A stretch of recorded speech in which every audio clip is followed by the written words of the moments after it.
tertimbus lah saya barang.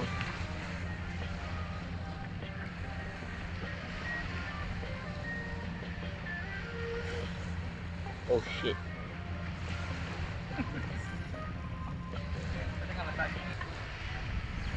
Nak panas lagi tak? Dah okey. Tuangnya separuh kan. Ya ada lah. Boleh buat lagi cepat. Okey dah.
Dah boleh lah ni.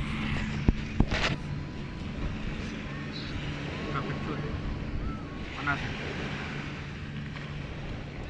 Oh shit. It's okay, it's okay.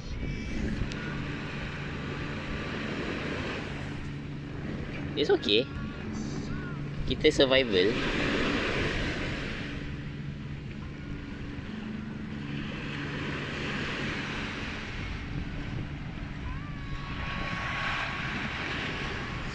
Sea monkey, mussel and sand.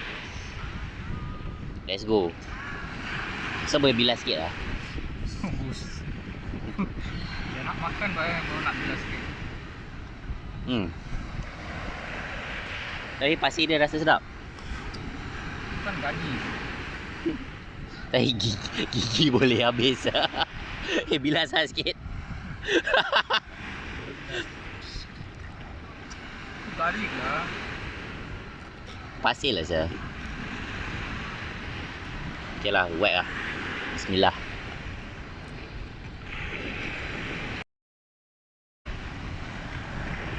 Mukota asal sedap asal. Carry on dulu. Tengah sibuk ni.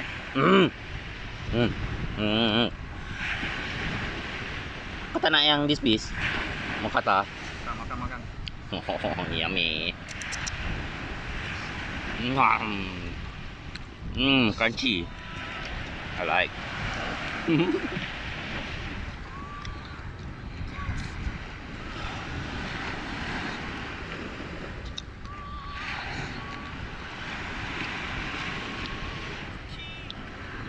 Food kita tanya. Ni macam Stonehenge ni. Oh shit.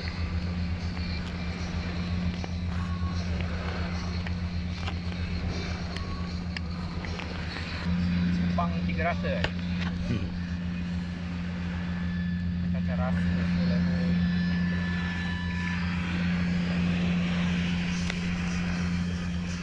Jangan tergolek saya daripada. Kau pegang ujung. Kau nak buat apa? Kau pegang lah ujung saya. Kasih kau lah. Cheers.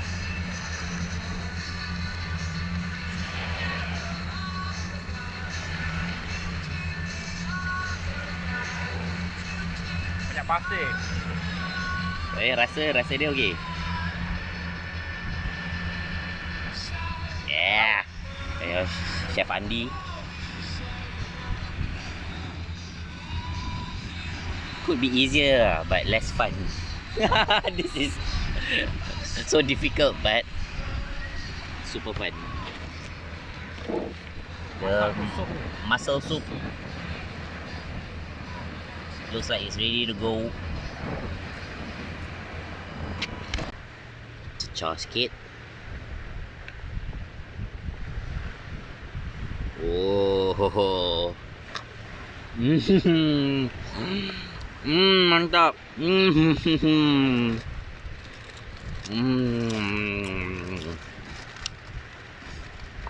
Jadi rasa. Ada air hujan yang sedap. Air hujan. Muka rasa ni rasa si monkey dia pun sedap lah. Tengok dah.